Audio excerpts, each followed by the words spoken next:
నమస్తే, welcome to TV 999 news. భారత యువజన పార్టీ వ్యవస్థాపక అధ్యక్షులు శ్రీ బోడి రామచంద్ర యాదవ్ ప్రభుత్వంపై ఒత్తిడి తేవాలని ఫిబ్రవరి 22న తారీఖున బీసీ సింహగర్జన కార్యక్రమంలో కూటమి ప్రభుత్వానికి ప్రధానమైనటువంటి 5 డిమాండ్లు చెప్పారు. ఆ 5 డిమాండ్ నెరవేర్చడం కోసం మార్చి 23వ తారీఖున అన్ని కలెక్టర్ కార్యాలయాలకు కలెక్టర్ విమానం సమర్పించడం జరిగింది. కార్యక్రమంలో రాష్ట్ర కార్యవర్గ సభ్యులు అల్లూరా రమణారావు యాదవ్, మహిళా కో కన్వీనర్ అనుపమ యాదవ్, విశాఖ జిల్లా నాయకులు బొట్టా కోటేశ్వరరావు, పల్లా వెంకట అప్పారావు పాల్గొన్నారు. మీడియా మిత్రులకు నమస్కారం. ఈరోజు మేము ఈ పత్రికా విలేకరుల సమావేశం ఏర్పాటు చేయడం జరిగింది. ఈ సమావేశంలో ముఖ్య ఉద్దేశం ఏంటంటే మా భారత సాహిత్య యువజన పార్టీ జాతీయ వ్యవస్థాపకులు శ్రీ బోడి రామచంద్ర యాదవ్ గారు మాకు కార్యక్రమాన్ని చెప్పడం జరిగింది. ఆ కార్యక్రమం మార్చి 28, 29, 30 3 రోజుల పాటు ఇంటింటికి బీసీ చైతన్యం అనే కార్యక్రమాన్ని ఆయన రూపొందించడం జరిగింది. అందులో భాగంగానే మా విశాఖపట్నం జిల్లాలో మేము ఈ ఇంటింటికి బీసీ చైతన్య కార్యక్రమాన్ని మేము 28వ తారీఖున కూడా మేము ప్రారంభించాము. 29 కూడా మేము పూర్తి చేశాము. ఇవాళ 30 తారీఖు 3వ రోజు కూడా మేము దిగ్విజయంగా ఈ కార్యక్రమాన్ని మేము దిగ్విజయం చేసి మీ ముందు నిలబడుతున్నాము. నా పేరు అల్లు రమణారావు యాదవ్, రాష్ట్ర కార్యవర్గ సభ్యులుగా భారత సాహిత్య యువజన పార్టీలో వ్యవహరిస్తున్నాను. దీనివల్ల మనం ఈ కార్యక్రమం యొక్క ఉద్దేశం ఏంటంటే ఫిబ్రవరి 22వ తారీఖుని బీసీ సింహగర్జన అనే కార్యక్రమం విజయవాడలో రూపొందించారు. ఆ కార్యక్రమం దిగ్విజయ సందర్భంగా ఆ కార్యక్రమంలో కొన్ని డిమాండ్స్ ఈ ప్రభుత్వానికి తెలియజేయాలని చెప్పేసి తద్వారా బీసీలు చైతన్యవంతులు చేసుకొని బీసీల యొక్క సమస్యలని పరిష్కరించుకోవడం కోసం ప్రభుత్వంపై ఒత్తిడి తేవాలని ఒక 5 డిమాండ్లు, ప్రధానమైనటువంటి డిమాండ్లు ఆయన చెప్పడం జరిగింది. ఆ డిమాండ్లు కూడా ఎక్కడి నుంచో తీసుకొచ్చిన డిమాండ్లు కావు. ఆ డిమాండ్లు కూడా వాళ్ళని కూటమి ప్రభుత్వం ఏదైతే ఉందో ఆ కూటమి ప్రభుత్వం మేనిఫెస్టోలో పెట్టినటువంటి డిమాండ్సే. బీసీలకి రక్షణ చట్టం తెస్తానని చెప్పారు. 2 సంవత్సరాల దగ్గర అయిపోయింది. కానీ బీసీ రక్షణ చట్టం గురించి ఎటువంటి ప్రయోగం చేయలేదు.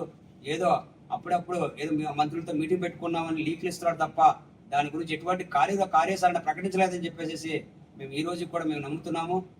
దాని ద్వారా ఈ కులగణన జరగాలని చెప్పి సమగ్ర కులగణన జరగాలని చెప్పేసి మేము డిమాండ్ చేస్తున్నాము.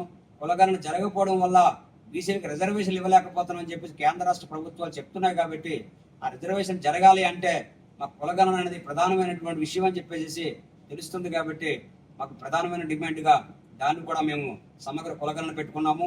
బీసీ కార్పొరేషన్, బీసీ కులాలు ఉన్నటువంటి కొన్ని కులాలకి కార్పొరేషన్ అనేది ఏర్పాటు చేశారు.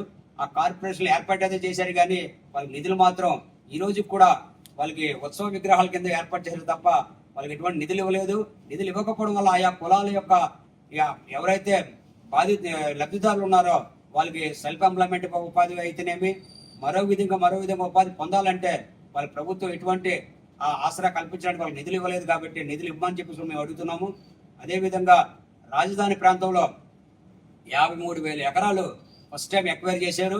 34,000 ఎకరాలు రాష్ట్ర ప్రభుత్వం ఈ ల్యాండ్ పూలింగ్ మార్గంలో తీసుకున్నది.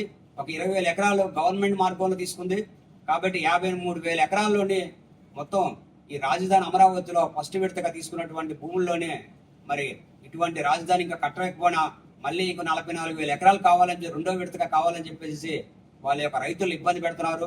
మరి రైతులు ఇబ్బంది పెడుతున్నావో ఏం చేస్తున్నావో, నీకు అంత భూమి ఎందుకు అవసరం అని చెప్పి మేము అడుగుతూ మేమేం చెప్పామంటే మీరు ఎలాగైతే వ్యాపారాలు చేసుకున్న వాళ్ళకి, ఫ్యాక్టరీ పెట్టుకున్న వాళ్ళకి మీరు నామమాత్రమైనటువంటి 99 పైసలకి ఎకరాన్ని ఇస్తున్నారు. కాబట్టి అదేలాగా మాకు కూడా ఫ్రీగా ఇవ్వక్కర్లేదు, మాకు 1000 ఎకరాలు ఇవ్వండి. మా బీసీలు ఏవైతే 139 కులాలు ఏవైతే ఉన్నాయో ప్రతి కుల భవనం నిర్మాణం చేసుకుంటాడు, తద్వారా హాస్టల్ నిర్మాణం చేసుకుంటాడు. తద్వారా వాళ్ళ సెల్ఫ్ ఎంప్లాయ్మెంట్ స్కీము అది కూడా వాళ్ళ యొక్క కులస్తులకి ఉద్యోగంగా ఉపాధి మార్గాలు రావడం కోసం ట్రైనింగ్ ప్రోగ్రాం కూడా ఉపయోగపడతాదని చెప్పేసి మేము భవనాల కోసం 1000 ఎకరాలు అమరావతిలో అడగడం జరిగింది. మరో విషయం ఏంటంటే ఈ రాష్ట్రంలోని ఈ కూటమి ప్రభుత్వం వల్ల ఏ ఒక్కరికి కూడా మనశ్శాంతి లేదు. రక్షణ కావాలంటే రక్షణ చట్టం కూడా తీసుకొచ్చే సందర్భం లేదు. ఇది అన్ని విధాలుగా ఇది ఫెయిల్యూర్ అయినటువంటి కూటమి ప్రభుత్వానికి బుద్ధి రావాలంటే మేము 37వ తారీఖు డెడ్ లైన్ పెట్టాము. ఇవాళ 30వ తారీఖు వచ్చాము. 37వ తారీఖు వచ్చినప్పుడు కూడా రేపు 30 తారీఖు వస్తున్నప్పుడు కూడా వీళ్ళు ఎటువంటి ప్రకటన జారీ చేయట్లేదు కాబట్టి మేము వీళ్ళ మీద మా నాయకుడు ఏప్రిల్ 11వ తారీఖున అమరనిర్దేశ చేస్తే దానికి మీరందరూ మద్దతు కావాలి. బీసీలతో పాటు ఎస్సీ ఎస్టీలు అందరూ మద్దతు కావాలని మేము ఇంటింటికి వెళ్ళి మంచి స్పందన అయితే ఉంది. మేము ఆ నాయకుడికి మేము అందరూ సపోర్ట్ చేస్తాము. భవిష్యత్తులో మీ నాయకుడికి మంచి భవిష్యత్తు ఉంది, అన్ని విధాలుగా మేము సహకరిస్తామని చెప్పడం జరిగింది. కాబట్టి నేను అన్నిదా భావించకుండా అందరూ మాకు గౌరవిస్తున్నందుకు మీరు కూడా మాకు సహకరించాలని కోరుకుంటూ సెలవు తీసుకుంటున్నాను. వీడియో మిత్రులందరికీ నమస్కారం. నా పేరు కోటేశ్వరరావు ఎక్స్-ఆర్మీ. బీసీలకి జరిగే అన్యాయానికి మన బోడి రామచంద్ర యాదవ్ గారు చేసే పోరాటానికి మన అందరం కలిసి రావాలని మరి కోరుతూ ఆయన చెప్పే 5 పాయింట్లకి మన కూటమి ప్రభుత్వం ఏదో ఒకటి జవాబు చెప్పాలని మా బీసీ నాయకుడు బోడి రామచంద్ర యాదవ్ గారు చెప్పారు. దానికోసం మేము 3 రోజుల నుంచి వీడియో మొత్తం ప్రజలందరి మధ్యలో తీసుకొచ్చాం. దానికి ఏదో ఒకటి జవాబు చెప్పాలని కోరుతున్నాం. నమస్కారం. మీడియా మిత్రులందరికీ హృదయపూర్వక నమస్కారాలు. ఈ కార్యక్రమానికి మీరు విచ్చేసి మమ్మల్ని కూడా ప్రోత్సహిస్తున్నందుకు ఆ బోడి రామచంద్రరావు యాదవ్ దయ వల్ల మాకు ఒక గుర్తింపు వచ్చింది. మేము విశాఖ జిల్లాలో బీసీవై పార్టీ కార్యకర్తని. నా పేరు పల్లా వెంకటప్పారావు.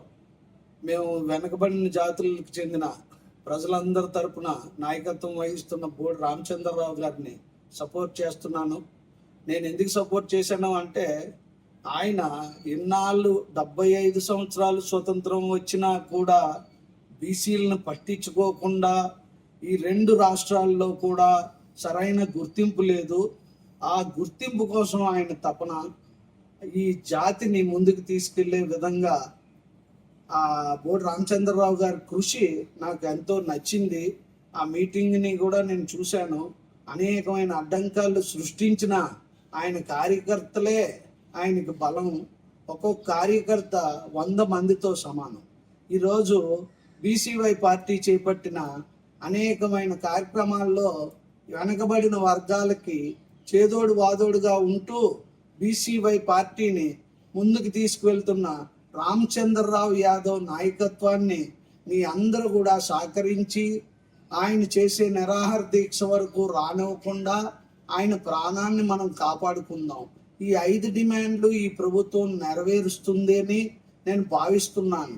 ఇంకా 2 రోజులు టైం ఉంది. వీళ్ళు ఈ బీసీ ఓటు బ్యాంక్ని చూసి రాజకీయాలు చేస్తున్నారు. మన బలంగాని తెలిస్తే వీళ్ళకి రాజకీయ కుర్చీ ఉండదు, గ్యారంటీ ఇస్తున్నాను. చంద్రబాబు నాయుడు గారు, మీరు దయించి మమ్మల్ని కూడా గుర్తించి మమ్మల్ని కూడా మీ పాలనలో భాగస్వాములుగా తీర్చిదిద్ది అందరికీ సమాన హక్కు మా వాటా మాకు చెల్లిస్తారని సభ వినయపూర్వకంగా మీడియాకి తెలియజేస్తున్నాను. నా పేరు పల్లా వెంకటప్పారావు. నేను బీసీవై విశాఖపట్నం కార్యకర్తగా పనిచేస్తున్నాను. ఈరోజు అనేక వర్గాలు ఎదురు చూస్తున్నాయి రామచంద్రరావు నాయకత్వాన్ని చూడడానికి. ఆయన నాయకత్వాన్ని మేము బలపరుస్తూ ఆయన ముందుకి మా నాయకుడిగా ఎదుగుతూ ఈ రాష్ట్రానికి ముఖ్యమంత్రి అవుతాడని మా అందరి కోరిక. అది